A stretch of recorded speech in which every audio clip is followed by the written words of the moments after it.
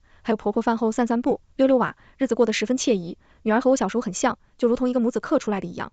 看着小胳膊小腿，我心都萌化了。自从女儿出生后，我更加无法原谅父母一直以来对我的不公平对待。以前我妈总是对我说，等你有孩子以后你就知道了，爸妈这么做是有苦衷的。看着怀里与自己血脉相连的女儿，我恨不得把全世界最好的东西都给她，怎么会舍得让她吃苦？他们当初这么对我，哪有什么苦衷？一切只是因为不够爱给自己找的冠冕堂皇的借口罢了。以后我会加倍努力，对爱自己的人好，对自己好，对女儿好，余生一定要过得更幸福，才对得起重来一时的自己。全文完。